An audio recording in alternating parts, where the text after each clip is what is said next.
हे पार्थ, ये संसार तो मानो पीपल का वृक्ष है, जिसकी जड़ें ऊपर की ओर हैं और शाखाएं नीचे की ओर। वेद इसी वृक्ष के पत्ते हैं। जो ये जानता है वो ये समझो पार्थ कि वेदों का अर्थ भी जानता है।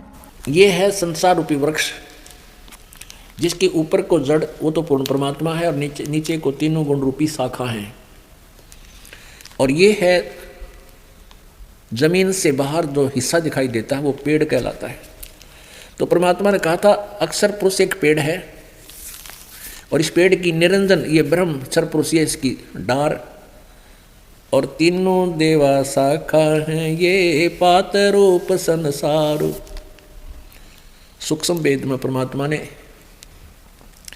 एक ही श्लोक में सांकेतिक शब्दों में गीता जी के 15वें अध्याय का बिल्कुल सारांश कर दिया।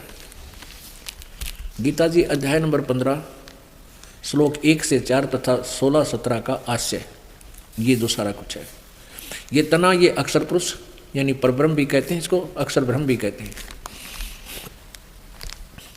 और ये मोटी डार जो है ये ब्रह्म सरपुरुष कहो, सरपुरुष कहो, ब्रह्म कहो, सरब्रह्म कहो, ये एक डार है।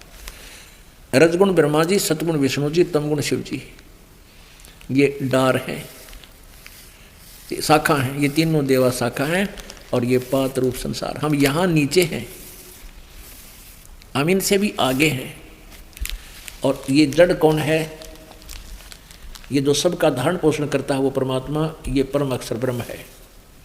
गीता जी अध्याय नंबर 8 के श्लोक नंबर 3 में जिसके विषय में वर्णन किया है वो परम अक्षर ब्रह्म है। वो कौन है? ये कबीर देव है, ये कबीर परमात्मा है। ये उस असंख्य ब्रह्मांड के सिंहासन पर विराजमान है और ये जड़ है, पूरे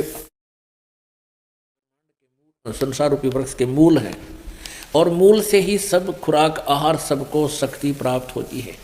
तो इस पूर्ण परमात्मा ही पूर्ण परमात्मा ही तीनों लोकों में प्रवेश करके सबका धारण पोषण करता है।